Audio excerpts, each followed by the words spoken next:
All right, everybody, good evening, and thanks for coming out to the May Sherborn School Committee meeting. It is 6:35, and I'd like to call the meeting to order.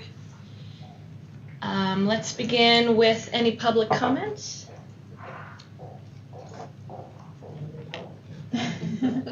There being none, we will move on to recognitions. So would you like me to start? Yeah, I'll start. So as most everyone here in the room knows, we're going to say goodbye to two committee members after tonight. This is it. So it's the last night for Jennifer and for Kate, and we so appreciate, I can tell you as a resident and as the superintendent, how much I appreciate your efforts, especially in supporting my work as I transitioned to the system. That's never easy for any superintendent to try and transition in with 16 school committee members. You know, most of the superintendents I knew who I told that I was coming to Dover Sherborn said, well, good luck with that. And the truth is, you guys have been just fantastic. Great supporters. Always felt as if you would be honest with me and would support me if I had something difficult to say. I never felt as if I was being over-managed, or you just supported me and made me feel as if I could lead the system, and you had trust in me to do that, which allows me to trust the people in the other leadership roles. So it was hugely helpful. And actually, Kate is now moving on to the regional schools, so she, hopefully, assuming she wins this evening, I didn't see any other names on there, so I'm thinking you have a good chance. But so Kate unfortunately doesn't get the grand prize, That's okay. which does go to Jennifer after serving the full term and is now moving on. So I hope you'll open it now, because it speaks to kind of what I was just talking about.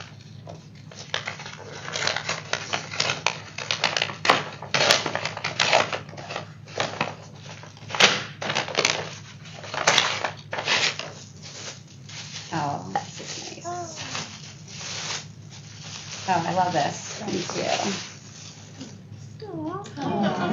So those are our core values. A little, That's awesome. little plaque on the back for you in acknowledgement of your time serving. That's and great. We wanted you to remember the impact that you had on this school system in refocusing ourselves on the things that are most important to us. And you get to take that with you.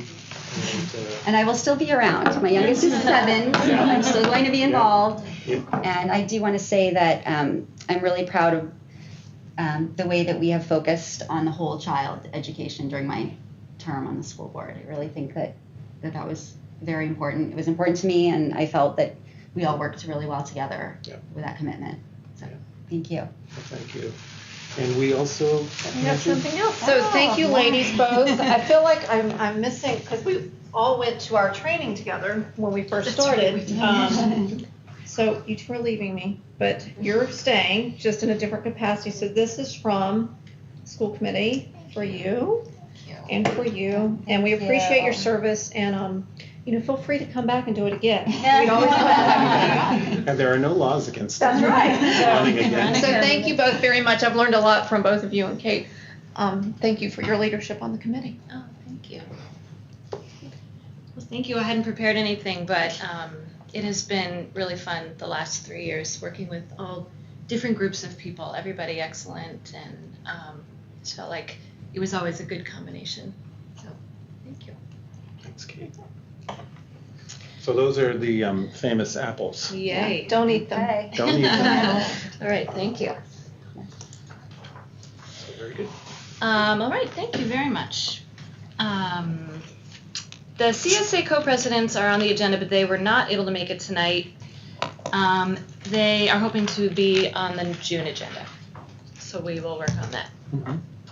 Which is a double meeting night, so right. we have to make sure they know the right time. Yes. Yeah, we gave Angie all Angie the is info. on it. Awesome. And it's at the middle school, so I'll make them aware. I should be talking to. That's fine. She's still in charge. Oh, that's right. She Yeah, is. She's not off the hook. We don't have a chair after No. tonight. No, I'll it's make June sure to 10th. ask It her. got moved. It got moved to Yeah, June So 10th it's June 10th at 7. at 7. Yes. All right, so then that brings us to Dr. Brown's report. Well, this is, hello, good evening. I would be remiss if I didn't recognize our CSA and our Pine Hill auction volunteers, Lauren Leahy and Mrs. Rapucci, who co-chaired the auction, Tara Rapucci. The evening was matched in fun, community spirit, and amazing fundraising. They exceeded their goal by over 50%. So it was a profitable evening on behalf of our students, but more importantly, it was a great rise up and show of community, and Sherborn parents never cease to outdo themselves with frolic and spirit and costume. So, I wanted to provide an update. We, as you well know, are in the midst of recruiting and interviewing candidates for the GOALS program, which is our autism spectrum disorder specialized support program.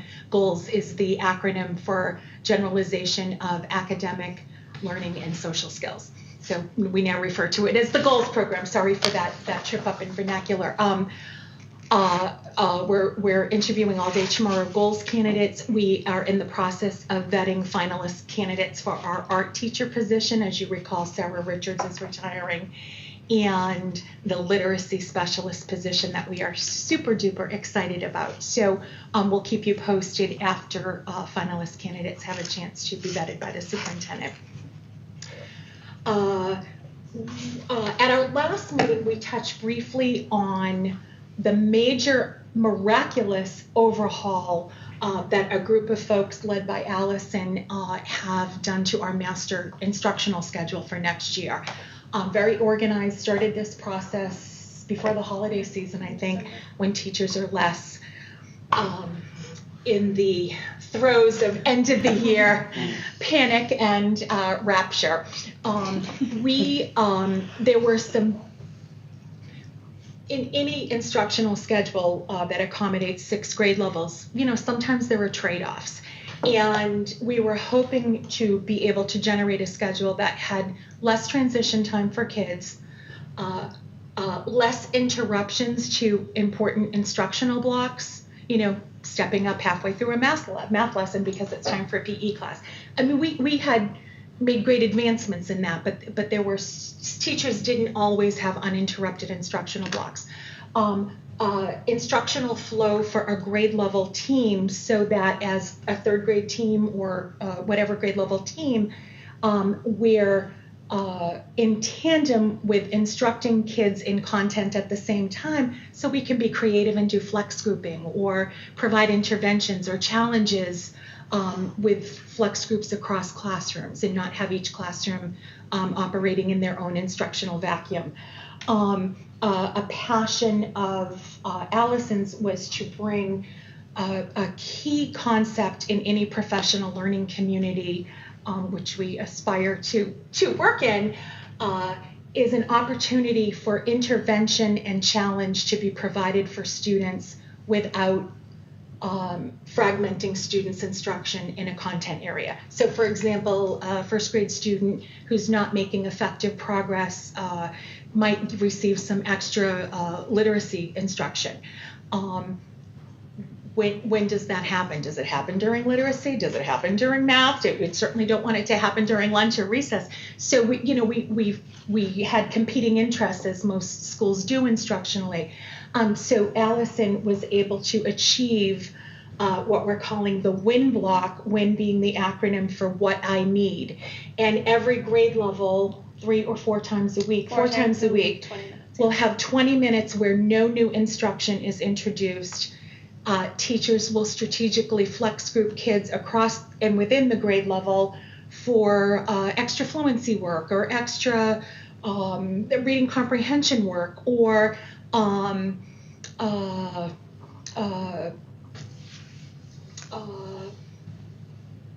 time to, creative opportunities. And we also integrated in some of our specialist teachers into that time block as well. So, for example, Lori Ryan can pull a group and do some research with fifth graders. So it's trying to incorporate looking strategically at it and make sure that everyone's a piece of that time. And I like to think I'm an optimist. But when this committee started this work, the more seasoned administrator in me said, they're going to be spinning a lot of wheels and spending a lot of time on something that I just don't think is going to be achievable. But guess what? Another piece that we're excited about, I'm looking at Jen because you've been our pioneer in creative open-ended learning opportunities for our students that aren't overly structured or teacher-directed. Lori Ryan initiated makerspace opportunities here during in the library.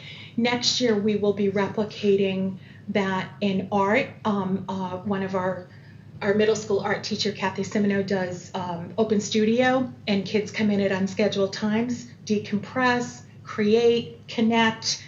So we have two reset chunks of older students, 3rd, 4th, and 5th graders, recess time next year, where kids can opt for recess or open studio or makerspace. We're also not quite as open-ended just because of space management, but our phys ed teacher will be having open blocks of time too.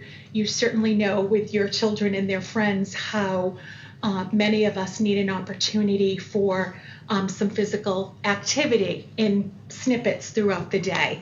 And recess provides that opportunity, precess provides that opportunity, but the kids are here for 6 hours and it's a long focused day for them.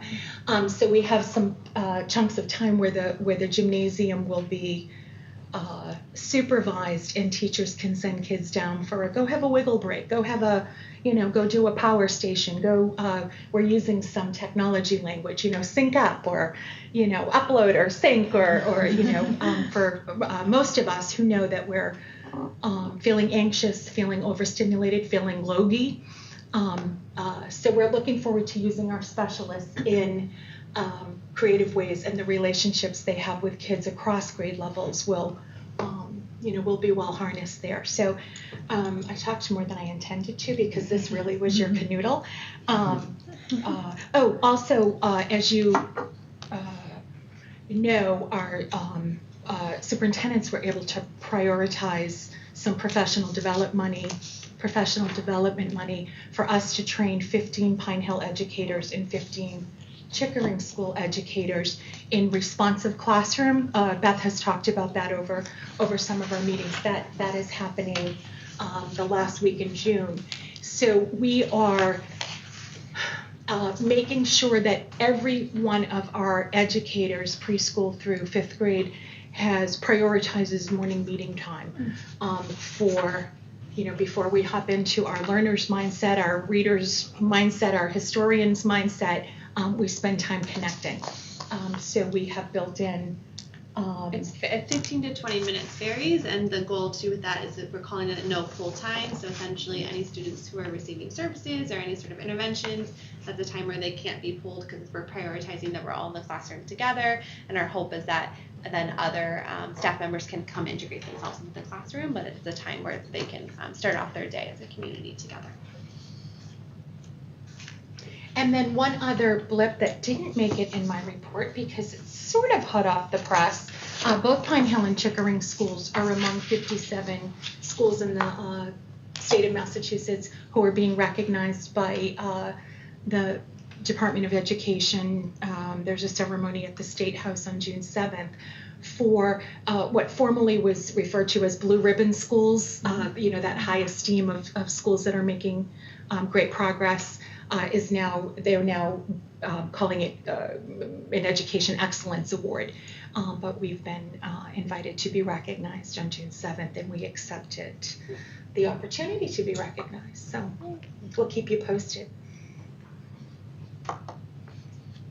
That's great. Nice, congratulations. That's great. Yeah. That's impressive. Nice. Yeah. It's a big deal. Yeah, the State Department, the State House, there's this reception. They invite you to bring, folks from your school, and that happens to be Pine Hill Reading Day. It happens to be Get Up and Move Day. It's, there's lots of activity that we pack in June. But I invited two representatives, teacher representatives. I thought it would be symbolic. Cindy Sidman, who is receiving the Norfolk County Teacher of the Year Award, and Jen Ryan, who was the 11th runner-up for Massachusetts Teacher of the Year Award. So I thought that would be, that they would be great representation on behalf of all of our educators here. Well, you have a great team, and I think it's totally appropriate to go and be recognized. We're hoping they have good pastry too. That's the word on the street. So that's great. That's great. Congratulations. Congratulations, great job. Does anybody have any questions about these things? These are really exciting scheduling changes. A long time ago when I taught, we always did a morning meeting, and it's just such a great way to start the day with your kids. Yeah.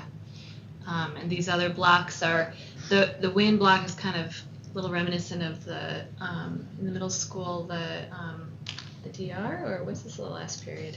H block. Each block, right. It's just such a great concept. That's when that open art studio takes place. And it is something to see. Mm-hmm. You go in there, the kids are there on their own, and they're doing all different kinds of art, not just, everyone's painting today or everyone's cutting out shapes today. There are kids on the potter's wheel, pinch pots, and they're mingling. It's a beautiful thing. I mean, it's this idea that play is wasted time. Whoever came up with that theory was all wrong, because they are really, in essence, playing, and they're talking, and it's just a sight to see. In fact, when we had the visitor from Australia, a superintendent from Australia come and visit, I talked about it in the fall. That was one of the things that he was really impressed by. And if I'm not mistaken, I think those kids can go in there for lunch sometimes too. So it's that's great. So this is the same idea. Yeah, That's I awesome. love the extra recess. Mm-hmm. Yeah, I do too. We're also, am I speaking out of turn? When some of your older children were younger, first grade had a mid-morning recess, and we did away with it, time on learning. We're bringing that back. First graders. No, that's what I mean. Yeah. Oh, is that on Yeah, there? it is Okay, on good. Yeah. I wasn't sure. I was so happy to see that. Yeah. And sorry, but we used to always feel pressured with the 900 hours time on learning, and how do we document that and show that. With the last contract negotiation and having fewer early release days, it really gives us an opportunity to say we have more time. How do we want to purposefully use it? That's great. That's great. Did you say, is the responsive classroom training happening over the summer or next school year?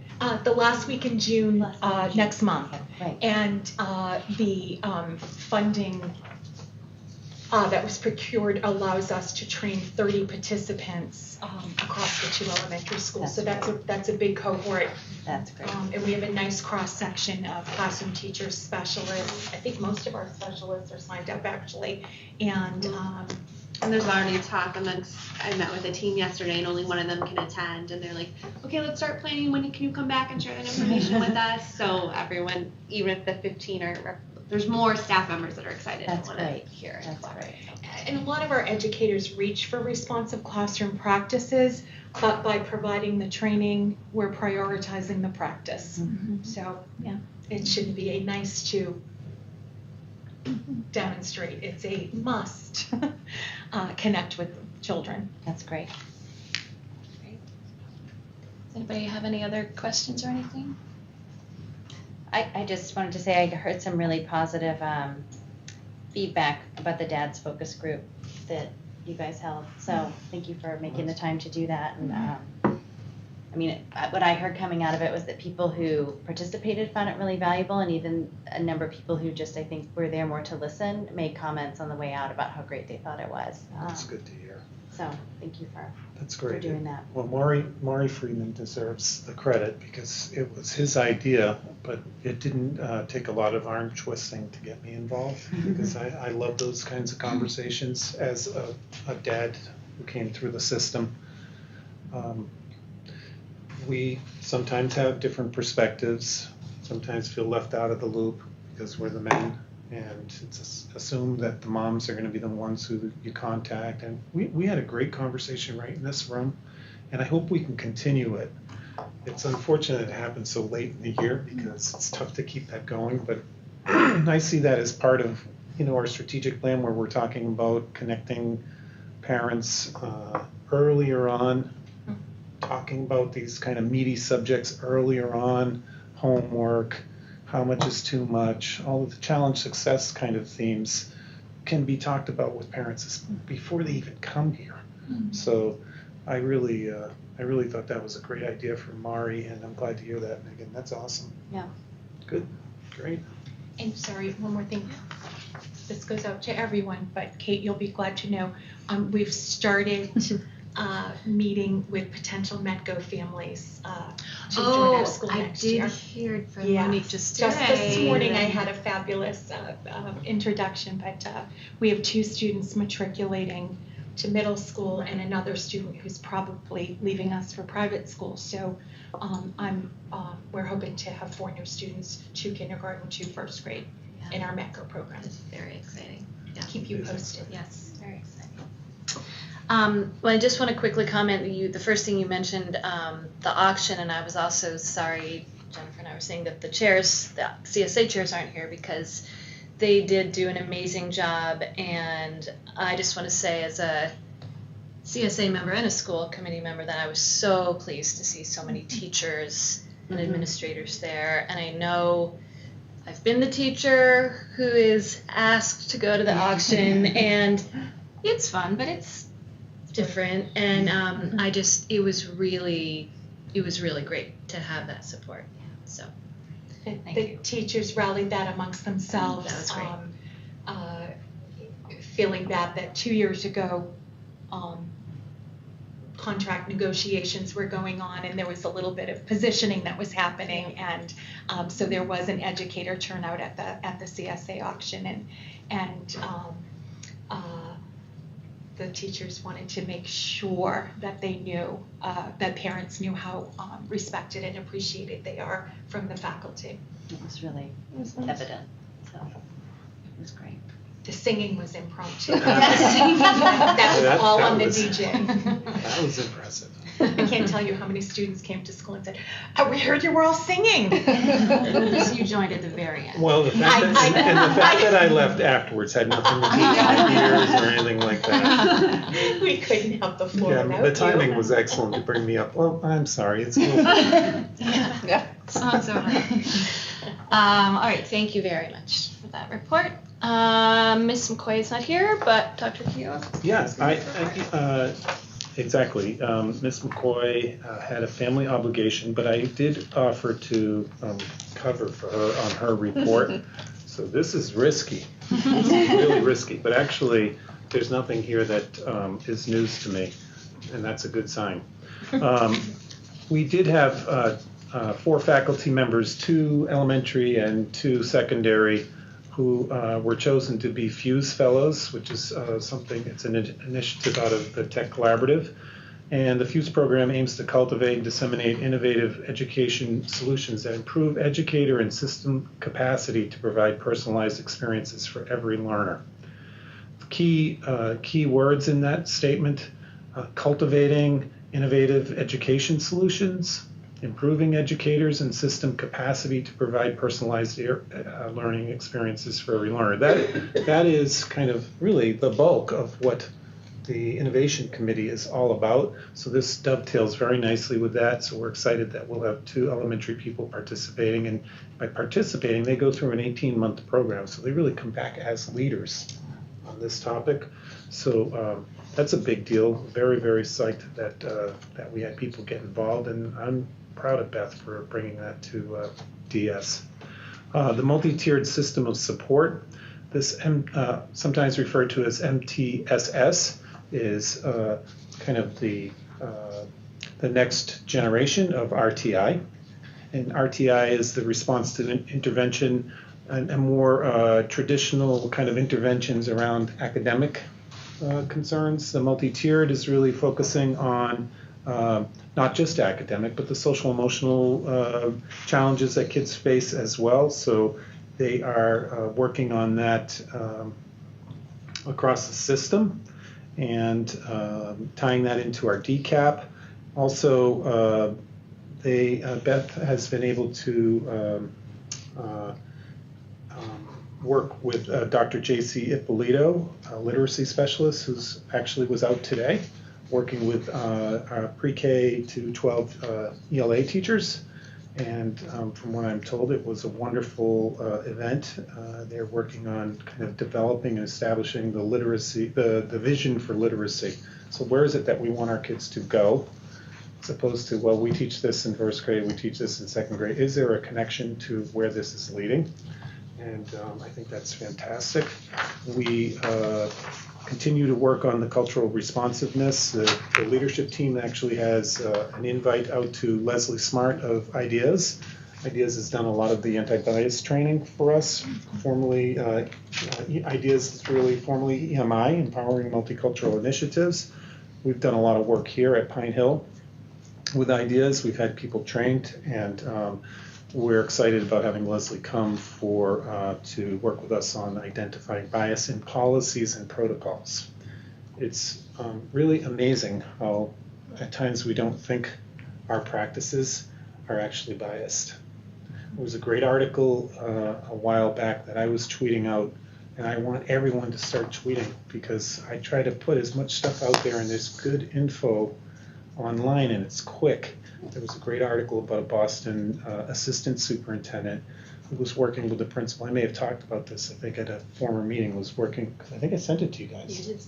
Right. That article really spoke to bias in our policies or practices, and we need to be more thoughtful about that all the time. If, in fact, we are committed to making sure that every single kid feels 100% involved and welcomed and part of the system. So that's awesome. The MCIEA is a consortium that is working towards, it's a group of schools who are looking at the ways that they conduct assessments and essentially saying that the way we are assessing our students right now on a kind of large scale basis with MCAS is maybe misguided. In fact, I would argue that anyone who's part of this MCIEA is arguing that it's totally misguided and that there are other much more important things that our students are learning that we're not assessing when we assess using that test. And they're actually, these schools are working to develop systems that are repeatable, can be used in other, or can be copied and applied in other school systems. And there was a great conference on this in Boston, and a group of us went to it. It was excellent, and it left us with a number of really practical ideas and strategies that we can use. And some of those we used at our most recent leadership meeting. We had training with Stephen Robleski and Laura Dayal, principal from Chickering. And it was excellent, so that was good news. And then last but not least, the Academic Innovation Committee is actually meeting this week for its final meeting. A survey went out this week to kind of share what the committee has come up with so far, but at the same time see what people identify as priorities. So there's a lot of good stuff happening, and Beth deserves so much credit. She really, really does. I don't give her nearly enough credit because this is hard work. asking teachers to think about the way they teach and potentially change their practices is a lot because they're busy. It's a hard job teaching, and to add on to it by saying, well, maybe you should think about doing it this way, and you might have to relearn some things. It's a big ask. So the work that Beth is doing is so important to our system, and I believe it rejuvenates the system. But it's not always obvious right when you first look at it. Sometimes you say, oh my gosh, this is going to be so much work, but you forget about all the positives that come out of it. And we're just really just scratching the surface with that. So that's Beth's report. And if it's okay, I'll jump to mine. Should we ask questions Yeah, if we have any absolutely, questions yeah. first? Sure. Any? I just want to share, I guess, questions less observation. So I noticed the having Leslie of Ideas Come, which I think is so smart. And I wondered if she's actually going to look at language that we use as well as the policies themselves in district publications and handbooks and things like that. Because a lot of unintentional bias can creep out in the language, just how we talk about what we do. And I think that would be really valuable. I think that is the plan. Okay. I believe that's the goal, Great. kind of just by protocols, meaning, we put all our kind of practices and rules in our handbooks, but how closely have we looked at that? Is that what you're referring to? Yeah, and even sort of pointers going forward on even presentations that we give publicly, the language that we use and how we're talking about things like the achievement gap in a way that respects all kids. So I think that Ideas is fabulous, and I think that's really great that they're coming to do that. Me too. The multi-tiered system of support, that's something that is for all children, not children on an IEP only. It's a global issue. Exactly. And what structures do we have in place to teach skills, socially, behaviorally, academically, to differentiate for different learning styles, to make sure that students have mastered criteria that we think is important, and if they don't, then how do we respond? But it's intended to be to make sure that we are conscientiously observing and assessing student progress across all the domains that we recognize as important, not just the ones we measure. And importantly, this is really about making sure that all of our students are hitting their maximum potential. And the research is clear on RTI, showing that those early interventions, especially the kind that Barbara described, where the efforts are applied kind of in a regular setting as opposed to pulled out for services, where everybody knows the kid's getting pulled out for services, that is stigmatizing, and kids learn early on that they're different. I'm different, I need extra help, I'm not smart. It's not a difficult thing for us to see how kids jump to that conclusion. And once you've made that conclusion, then that drive has been kind of undermined. So we want our kids to get these interventions while they're in class in much, much more subtle ways. We also want to make sure that those interventions that are being applied, not just in academic now multi-tiered, we want to make sure that those interventions that are getting applied, we're measuring to see if they're making progress. That's really a key part of this, is measuring their progress along the way, as opposed to kind of, it's a formative system where we assess formatively and say, okay, well, this is a good place to dig a little deeper, apply a little more service, a little more time. And until we can kind of straighten out those issues. And what I've seen is that it truly, truly impacts your special education referral numbers, especially at the early grades, in a big way. Because a kid who's struggling to read doesn't mean that they're disabled. It just means they might need some more support. But once they get there, they're fine. Unfortunately, sometimes we're quick to conclude, oh, this child has a significant learning disability, and then once they're in the kind of channel, it's hard to get out of. So I am totally in support of this. I think it's an excellent initiative. And likewise, or in antithesis of what you asked, Kate, children having access to historically some staff members and their resources that have been only accessible through special education. For example, a board certified behavior analyst. And they, trainings we've gone to with our Chickering colleagues talked about, you have a BCBA that works with general education and helps kids with regulation strategies and calming strategies and, school adjustment challenges. And so it really is opening up professional inquiry to help us figure out how to support children earlier, sooner. That's great. Thank you. Okay. You again. Yes. So you can read all this, so I'll make it quick. But I just wanted to make sure that people were aware that we have begun and almost completed our search for special education coordinator and team chair. So this is an exciting time for us. This was part of the reorg, and we will now have an administrator for special education at the elementary level shared between Chickering and Pine Hill. And we are really, really excited about the candidates that were in the pool. That process is almost complete, but it is not complete, so I don't want to say too much. But we were very, very excited about the candidates who came forward in that pool, and we really think this is going to be a good thing for Dover and Sherborn and the reorg itself for the whole system.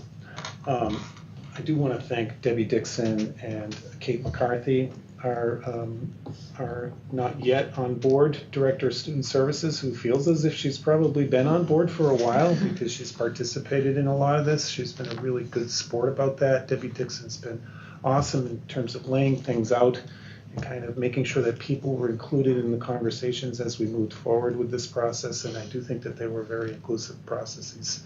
I also want to thank Barb and Lara Dayal and all of their respective educators for their participation.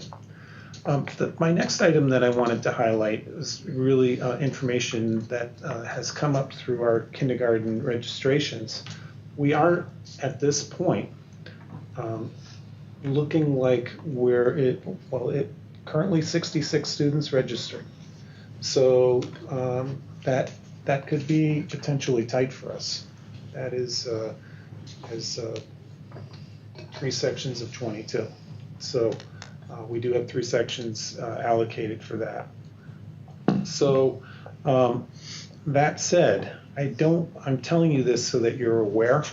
I don't think it's time for us to panic because there's so much inward and outward migration in the summer months. We just don't know where it's going to land, but we do think it's something we need to watch, and that's what we're doing. What is the ceiling for kindergarten? 23, sorry, 23.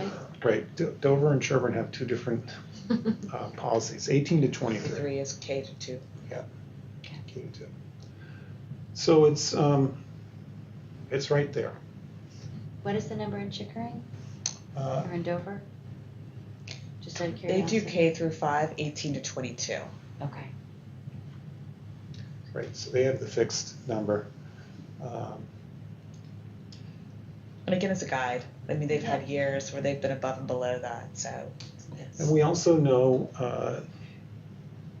we're taking into consideration that we're starting the goals program, and the goals program has kindergarten students that will be part of that program. It's not a pull-out program, it's an inclusion program. So the goal is to have these students included in those kindergarten classes, but they'll have a lot of support with them. And so we're confident that will help, but we want to keep an eye on those numbers, and we wanted you to be informed. Are we also seeing the same, I'm just curious if this is a trend, are we also seeing the same kind of increase in Dover? Do you know? Or just No, they're not seeing an increase above their normal. Okay, because I know 2 years ago, well, not, so this year's second grade class was a very big year in kindergarten. And then it was smaller for a year, and then a little bit bigger again this year, and then significantly bigger again next year. So it's interesting to look at the past, you know. And it was interesting because usually we can, for the 7 years I've been here, our census numbers have been an accurate indicator. You know, players may change, families may move in and out, but that number. So the census didn't reflect this number a year ago. It is, I think a lot of it is interesting. Younger families moving in. Interesting. But and we typically pick up anywhere from 3 to 5 on average students per grade level per year. So in the summer or per year, or just as the cohort matriculates to the next grade level, we gain more than we lose. Okay.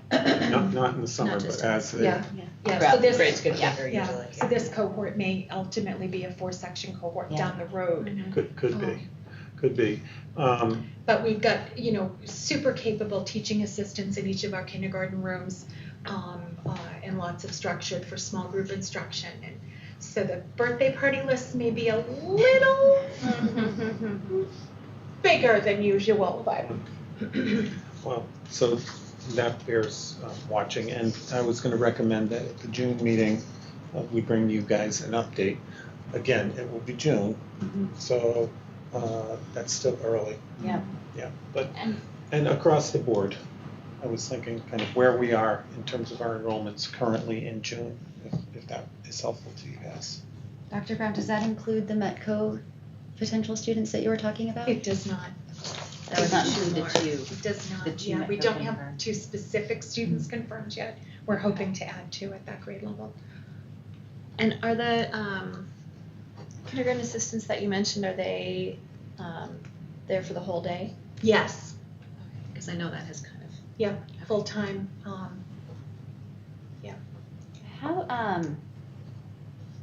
How challenging is it if we did need to add a section, how challenging is it to find quality teachers over the summer? Because we're really coming into the end of it then, right? Yeah, and it's tricky, obviously, from a materials ordering. Absolutely. You want to be prudent and wait, but the longer we wait, the more challenging it is. Yeah. I will tell you, Susan Jarbo, our most recent new hire classroom teacher, we hired in late July. Okay. And we couldn't have dreamed for a candidate who met our criteria as well as she does. That's great. And I would argue that the number of candidates for elementary teaching positions is sky high. Last time we and that posted, so many we had- kids, really quality teachers, Yeah. but a lot of the younger people, in fact, nowadays, we see a lot of licensed teachers serving as EAs because they couldn't get teaching jobs. That's how great a demand there is. And our educational assistants' backgrounds vary, but this year I would suggest that if we were in a last-minute pinch, we've got some certified teachers who are ready to step into classroom roles. So that could be a backup plan. The challenge is more resorting the class lists and for sure. all of those details. Yeah. We didn't post for Allison's position until it was around August 15th. So late that I felt guilty calling her superintendent. That was a tough call. I think getting the pool isn't a problem when you have the highest salaries stay in Sherborn exclusively. So That's good to hear. I will just add that we might not necessarily be adding a teacher, but reallocating existing staff. If you remember our 4th grade, our 3rd grade we hung on to the teacher, but we've got class sizes a little bit below your guidelines, and so that could be an option to. That one we contemplated, if you remember, we contemplated taking 2 sections this year. Yeah. So there is a possibility that we might go back to that decision and consider pulling from one grade to another in order. And that means some potential shuffling because you want the right person to be in that kindergarten role. So you might have to move someone else who might have had more experience at the earlier ages. So that's why it needs to be watched. right? So we- But it's not time for us to panic. No, and we, as you know, we have a longstanding tradition of our students meeting their teachers and their peers in their next year's classroom on the last day of school. As part of our commitment to climate of care and helping kids transition.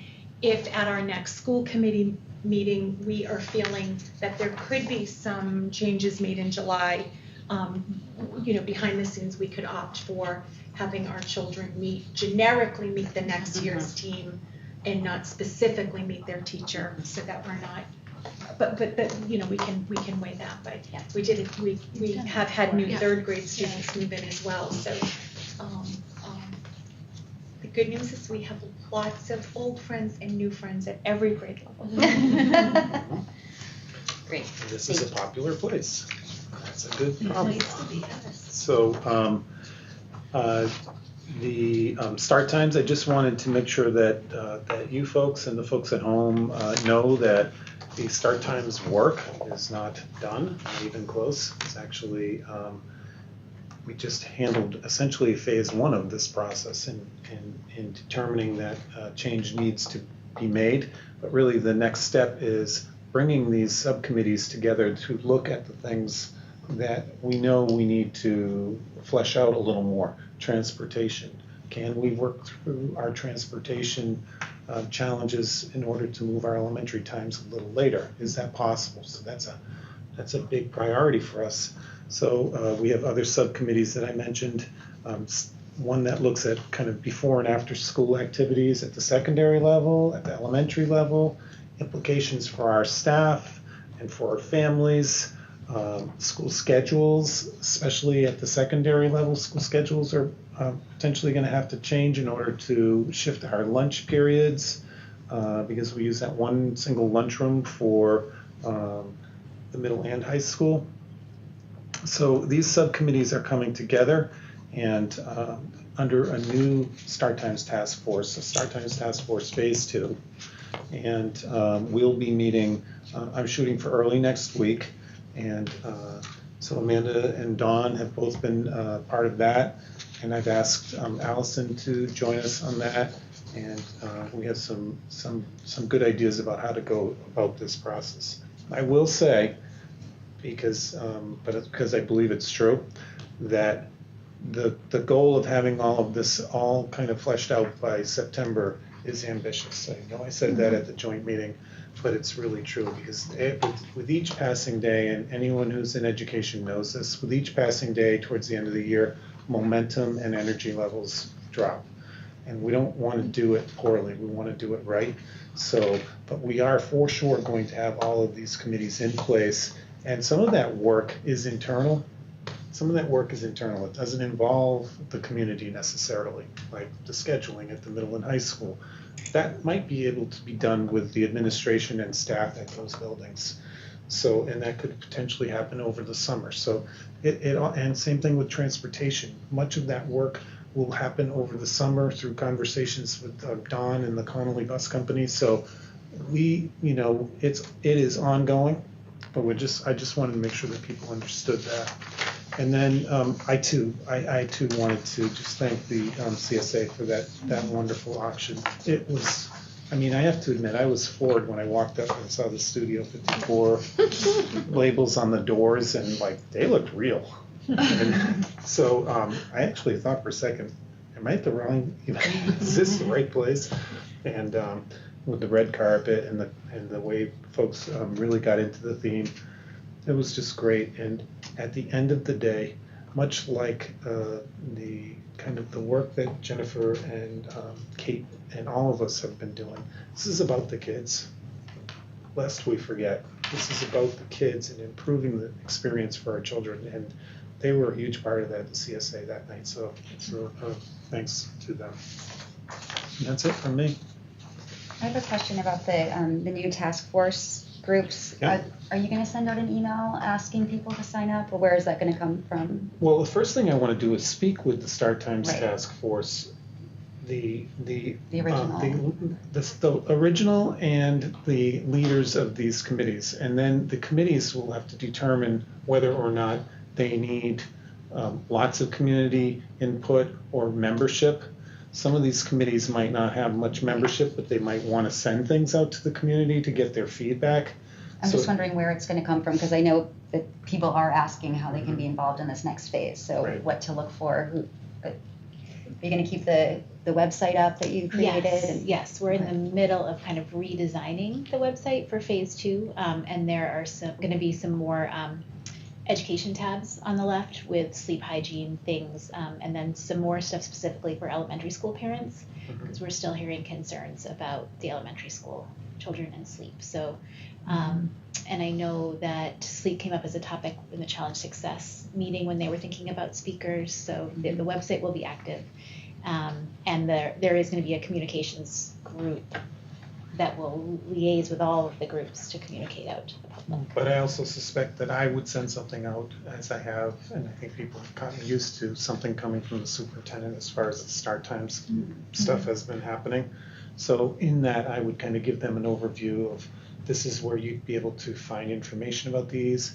You will hear more if there's about this particular committee or that particular committee, or if you just want to monitor what's happening, we're trying to set up a kind of an activity tracker. It's almost like a real-time document that people can see what's happening from these committees. So there are a lot of moving pieces, and we are doing our best to kind of reassure people that that we're being thoughtful about it. But I think certainly those of us with my years know that there are times in the parenting stage where you can get pretty revved up, and we want people to hopefully trust that we are taking their concerns seriously and are really, really looking at it and doing our best. And we're confident that our children across the board are going to be okay and benefit from this. Otherwise, we wouldn't have done it. Yeah. Are there going to be I'm kind of thinking particularly of the high school after school activities. Are there going to be coaches and staff members and music directors as part of the kind of how are we going to make this work for after school stuff? Yes. So these kind of subcommittees, we have penciled in what we think the subcommittees membership should look like in terms of having that kind of representation from the different entities that are out there. But that's one part of it. It's still not enough if that subcommittee meets and makes all these decisions and nobody ever had a chance to weigh in or hear what the ideas were. So it's twofold, but yes. And it sort of depends on the committee. Some committees need much more weigh-in from the broader community than others. So, but regardless of the size of each of these subcommittees, the information should be being communicated to the broader community all along. Hence the activity tracker, hence a communication subcommittee that looks just at that. So right now it's like tying all those pieces together so that we have the plan. It was nice in theory, but now it needs to be fully fleshed out and written down. Who's responsible for what and what's this going to look like and what's the timeline. So that is still a little bit in the works, but I think I would know more if you asked me this, say, a week from tomorrow. Okay, thank you. Any other questions about Dr. Keogh's report? I was just going to say about the start times, I think change is always hard for people, regardless of whether they, are in favor of it or not. And I think we are hearing a lot from the cohort of elementary school folks who are concerned about this decision, but I also have heard from a lot of elementary school folks who are very in favor of this decision and know how it's going to benefit their kids as they get older. So I think it's important to remember that while we may not be hearing the balanced comments, there is feelings from both sides out there. Absolutely. And thank you for saying that, because that's a really important point. I remember having a conversation with one of the elementary parents, and they said, what's the problem? It's been a real problem for me to have to stay home and for my spouse to have to stay home in the morning in order to get the kids on the bus so late in the morning. So it just depends on who you talk to. The greater concern is people are worried, or the greatest, it seems to me, based on the feedback that I've heard, people are worried that their younger children are not going to get enough sleep. And although I cannot relate to that personally because my children were always up at the crack of dawn, it's just who they were, and didn't go to bed particularly early. And when the older one came along, the younger ones wanted to stay up with the older one. So with my firstborn, she went to bed really early, but after that, it was all over. And some of these things, I can't convince people how it's going to work out. I can see it now in hindsight.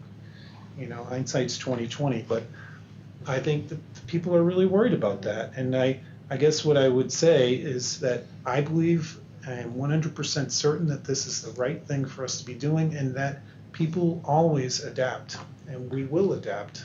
And in addition to that, I would argue we are going to find many, many, many positive benefits besides the obvious stuff. We are already, for example, taking a closer look at our Metco transportation. That needed to happen.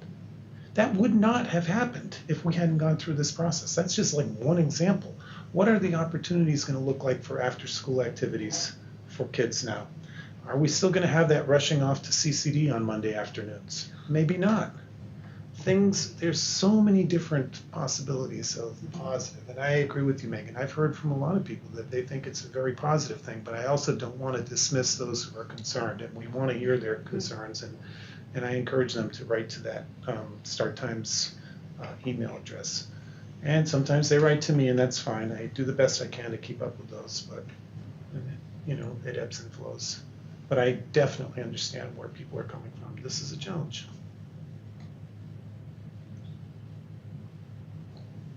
Great.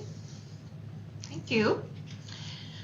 That brings us to our monthly financial report. Yes, hi. So in your packet, you have your status of appropriations as of May 8th. There hasn't been a lot of changes since we last met in March. The one area I'll direct you to is the circuit breaker line at the bottom, which doesn't add into your totals, but you remember we were carrying a positive variance there. You'll now see a negative variance because I've gone back and I've used all the circuit breaker that we were supposed to use, plus a little bit more to offset the operating. So now your operating budget actually has a positive variance from out of district, which adds to the total positive variance that we're covering for the whole budget. That number will continue to go down just a little bit more because we will still have some substitutes, custodial overtime, other supply needs that are needed. But it looks like you should end the year right at budget, if not a little bit of a surplus to go back to the town.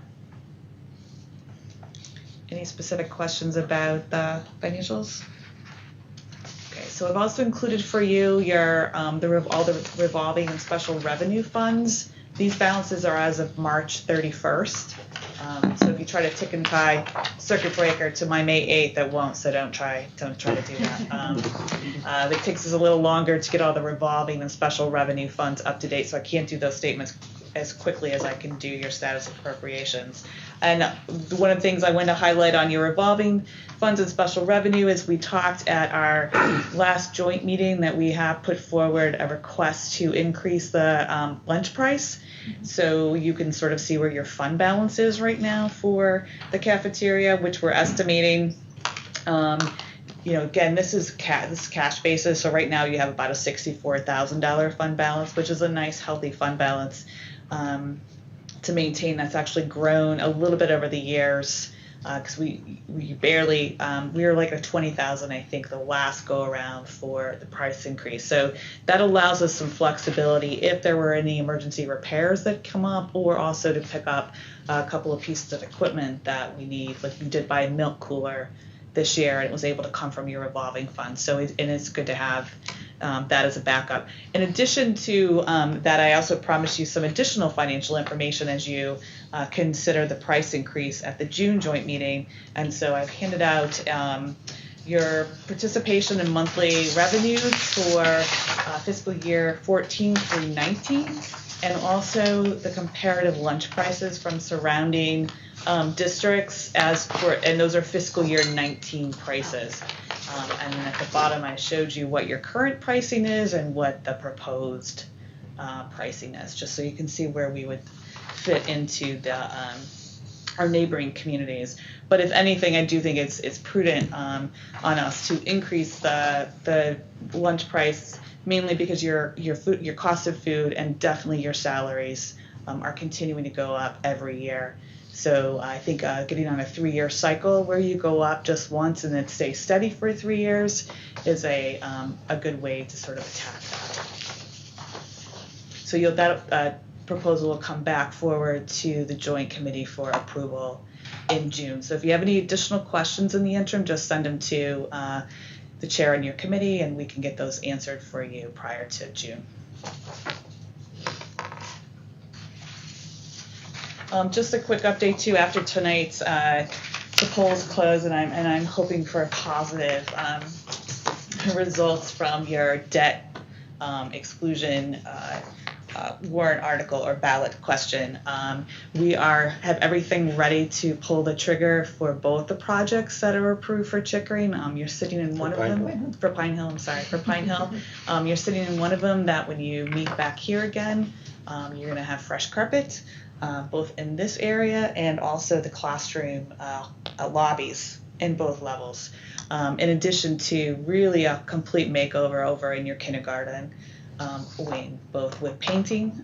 Peter and some of the staff are going to be painting actually on some Saturdays from now until June, because they're scheduled to come on June 24th and start the kindergarten tile and carpet laying. So Peter involved the kindergarten team to sort of do their selection. So I think there's a good combination of carpet selection, floor selection, and paint. So it'll look like a brand new little wing when everyone comes back. So very excited about that. And I think Peter, he goes above and beyond.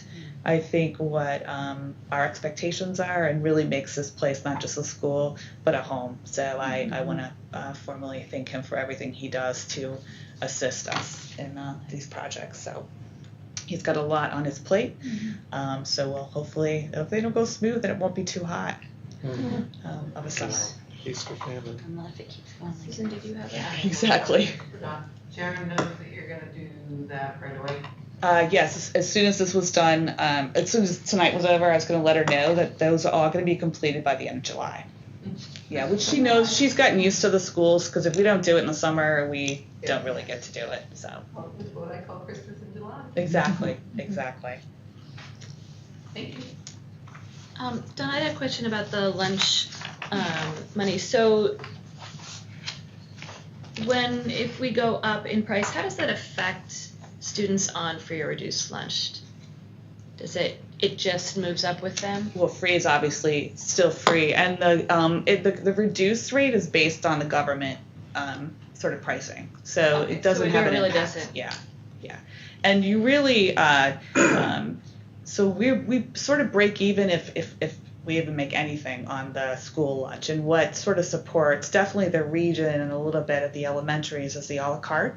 Yeah. So that is really the revenue that helps us build up a little bit of a positive variance, because really the lunches themselves we want to make available to everyone, right? So we try to keep that price as low as we can.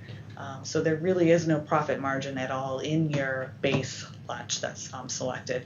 And your participation rate is a little lower here at Pine Hill than it is in the other districts, because again, economies of scale, the more lunches we can sell, it does help cover a little bit more of the labor cost, right? So I think they're always trying new things here to try to entice children to want to choose to buy lunch versus bring their lunch. So that's where we have some room to continue to improve here, because we've seen increased participation in the other two districts, and this one seems to go up. It's fluxes. So if we can get a little more, like the region's almost up to like 48, 49% participation rate, which does have a big difference when you're trying to cover some of your overhead costs and labor. Our high has been 33% some years, and Right. that was our high mark. Right. Yeah. We have So you're surveyed the better. students at one time, didn't we? Did you survey the students ever about the lunches? Well, the students always have opinions about the I know they've lunches. written to share their opinions, but I wonder if we've ever asked them. The number one thing I hear is, may we please have triangle-shaped pizza? Triangle shape. I don't know what that has to better do if with it's taste, but triangle. I think there's better. too much crust on the circle. And I heard please no chicken patties that look like faces. Oh. For my- That's recent. I couldn't eat that. Dinosaur shaped chicken nuggets. Yeah, they do that for the holidays. The different I see on Yeah. bills. Maybe not so much, huh? Well, Yeah. About a month ago, Charlie came home and announced that he was going to buy lunch now. I said, thank you. So I will say there's quality product that's being purchased for lunch. Creating a lot of the produce comes from Russo's in Watertown. I mean that's good. really That's nice, good yeah. quality stuff. So Janelle goes above and beyond trying to provide the best she can for the lunches. And once these kids move up to the region, she has even more in store for them. So there's time, Yeah. right? I always say there's time. You don't want them to get burnt out. Sometimes it's the culture of a school. Yeah. You know, my children always brought, it was part of my responsibility to make their lunches. It wasn't so much a vote against the lunch program, it was just part of what we did. So it could just be the culture, people bring their lunches. It's also the time, they have less time to. If you wait in sit line. with their friends Right. Yeah. If they wait in line to get lunch, so that is that is a big that's a factor. motivator why I'm like, when I'm like, you gotta buy today. Yeah. I don't have any. If you go through the lunch line and your grade level has free seating, we do assign seating by table for the younger kids. You don't want to waste your time in the lunch line because you want to get to sit next to your bestie. Yeah. Yeah. Thank you for, because I hear that a lot. That is a big. I hear that. I don't want to take the time to wait in line.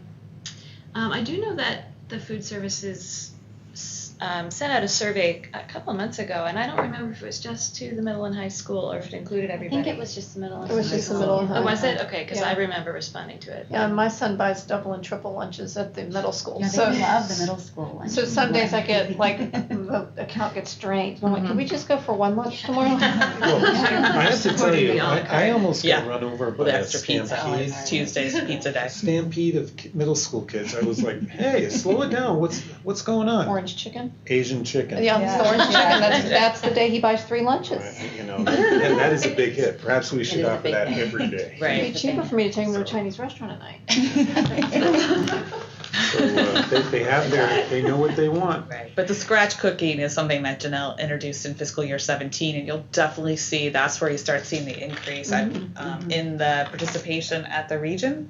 And they'll do, and actually adding Nora Salt as the nutritionist in fiscal year 18 is also causing an increase in participation there because of all the new lunches they're trying and the taste tests that they provide for the kids.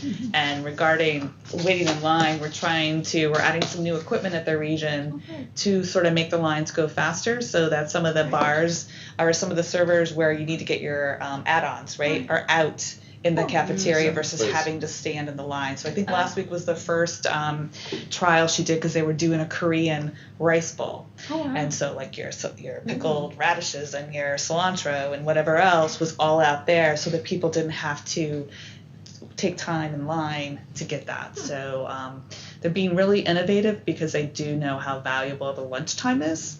So they're trying to make the most of every minute. So I credit her and her staff for doing everything they can to maximize the lunchtime. That's great. Thank you. Any more questions for Dawn? Okay, thank you. That brings us to our proposed changes to the 2019-20 handbook. Right. And Barb, do you have anything to talk about that? Say about that? I have a takeaway for all of you. We didn't have Cheryl put the handbook electronically in your packets because Allison has given an electronic makeover to our handbook. and so the formatting is all different. So I have a hard copy of the handbook with a summary of the changes. In the past, I would have given you our handbook with the strike-throughs and the additions, and she's put a lot of time into converting what will be a clearer read with some pictures and some all-school meeting photos. And so this is a handbook copy for each of you. There's 6 copies with a summary of the changes, and I'm happy to speak to them so that you know where to focus for our vote the next meeting. That's a great idea. Yeah, I can now email this electronically so you can all read it. But as of last week, we didn't have it ready. Sorry, just for a clarification question. So, some people might not have been through this process yet. We have 2 read-throughs and then we vote on it, or is it? So you have the part of the school committee's responsibility is to approve the student handbooks every year. And that's because you have a lot of policies in those handbooks. And when you vote the handbook, you are in essence voting a policy. And although it doesn't happen very often, sometimes these things get legally challenged, and that's why it has to be done every year. So when the principal goes through the process of reviewing the handbook with his or her school council, they make suggestions for what those changes potentially might be, and then they share those changes. And this is a good opportunity to look for language, for example, which is something that came out of the middle school's recommendations. This is an opportunity to look for a bias or things that we might not have ever thought about. So hopefully they've caught stuff, but many times school committee catches things too, and that's awesome. So this is the first read. So in truth, normally you've had it in your packet and you've had a chance to read it, so then that's why this is considered the first read. It's really a conversation about it, so we're a little bit behind, but hopefully Barbara can clarify what her change recommendations are this evening, and then you'll have 2 weeks or so to maybe more than 2 weeks. Until our next school committee. June, 11th? 10th. 10th. So, roughly 3 weeks to review it until that meeting. And then if there are things that you have a definite problem with, the conversation happens at that meeting, and then a vote to approve it happens that evening. And if there's a change that comes before that, then the vote includes that, with that change type thing. So a clarifying question through the chair, if I may. Would folks prefer that I send you this electronically in the next day or so you can read it electronically before the next meeting, or you're okay? I'm happy with this, but I was going to suggest that after tonight we'll have 2 new school committee members who will be voting in June. So with your permission, they might want it okay. Right, to be able to review it and digest it. So if you sent that to Cheryl, we'll make sure that gets to. Okay. So to my knowledge, none of our policies have been updated since our last printing. Last year there were some school committee policies and some language changes. Occasionally we receive recommendations from our council on how to word updated discipline laws, for example. So I'm not aware that there are any big policy language changes in our handbook. More updating information that's timely only for a year, such as faculty roster, calendar, school committee names, which we'll know after this evening.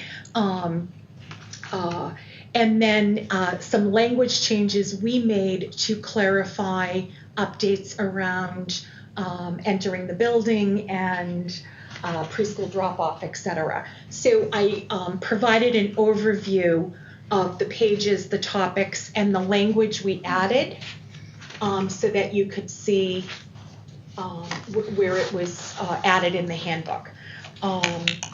For example, this year we changed our our plan for assigning homework at grades K through 3. And that was updated, that was something the faculty had worked on over the summer. We launched that in September, so it wasn't reflected in our last going to a FOB entrance system. We communicated that with families in the fall, but it wasn't in our handbook last spring. Pre-SES we instituted toward the end of last year. So the language really is around clarifying on those topics. Listening to you, Amanda, it occurred to me just now sitting in this meeting, there is no language in our handbook describing our MECO program. Oh. So I will get that to you by the end of this week, because there obviously should be a fabulous description of our fabulous program. Do we have a diversity and inclusion statement in here? Is there a D&I statement as part of this? No. That could be something you want to think about adding to. I mean, it's implied, but it's not stated. Yeah. So maybe something similar to just a general statement, like on the bottom of our letterhead. Exactly. We are committed to, yeah. Yeah. That's a great suggestion. Allison, this looks beautiful. It's like, it's a much easier read. Yeah. And the index will be interactive, so folks will click on it and it will go right to the topic. Something else is we were just breezing into this meeting, and I'm sorry I didn't think of it until a minute before. We were rereading our internet use policy, and it occurred to me that in previous years we've communicated with parents in 4th and 5th grade about children having Google accounts with inactive email. Well, we now start that in 2nd grade because we've introduced Chromebooks in 3rd grade, and there are some things kids need to be on the Google platform to access, even as 2nd graders. So I've communicated that with families by email, but I will put a Google use statement in our handbook because it is the platform through Google Classroom that our kids interact with. So that was another notation. Our nurse, our special subject teachers have scrubbed this, and they had updated a lot of language going into this current handbook. So there was nothing that was dated in those areas. The curriculum review cycle the dates could be updated. I'm just noticing. Because it has stuff. Right, moved forward. Yeah, except I don't know if there is content that's not. That was our published 5-year curriculum review. Okay. I'll check with Beth to see if we're automatically cycling things in that order.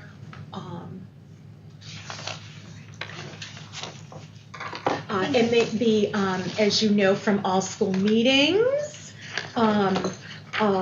we had a lot of school expectation language in adult vernacular, and our task force and student council have worked very hard to put things in kid lingo. So this does reframe it in a positive language versus the no running. But That makes a difference. Yeah. So the Pine Hill Promise, and all of. I think it would be great to share this with the community as a standalone, or maybe as part of, if you do a welcome back letter, or separate from the Pine Hill Post, but to really, you've done so much work updating it to send it out on its own. I think it would be really great for the community to see. We could even send it with class lists at the end of the year. Yeah. For your summer reading pleasure, just in case you wanted a sneak preview. yeah, we're hoping to integrate it into a Google form that will go out to all families, and we'll link classroom newsletters as well as the handbook, and kind of put everything in one place for families. That's great. Yeah. Wonderful. That's great. And in the current handbook that's posted, any reference to policies, the policies are included in the appendix. And our thinking was that we would link them. We give a little summary in the handbook, and we would link to the policy right from there, so we wouldn't necessarily have everything in an appendices. Which is posted on the website. Yeah. That's wonderful. So just a little more reader efficient. Thank you for your work. Yeah, it looks Thank great. you. Well, over the last couple of years, we've tried to make the handbook not read as a, please don't park here and please slow down and please don't call us after when the buses are rolling to tell us your child's being picked up, but to make it more about, community and curriculum. And so we're getting there, but any suggestions are welcome. So I'm sorry, Barb, did you say where you were going to link the policies? Are you saying that where this is posted online, the links are live? Any links that are within here are live? We would make them live, yes. Excellent. Instead of referring people to the end of the the handbook where the 7-page policy on harassment lives or whatever. That's great. Super. Great, thank you. It looks great. We look forward to seeing the end product. Any other questions about that? Okay. Leaves us at our consent agenda, which is the approval of the March 12th minutes. Everybody get a chance to look at those. Any questions or corrections or thoughts? No? All right, then I would like to make a motion that we approve the minutes from March 12th, 2019. Second. Any further discussion? All in favor? Aye. Great, thank you. And then there's some information, just communications for you to review. And that brings us to the end of our meeting, so I will make a motion to adjourn the meeting. Second. All in favor? Thanks, everybody. Thank you.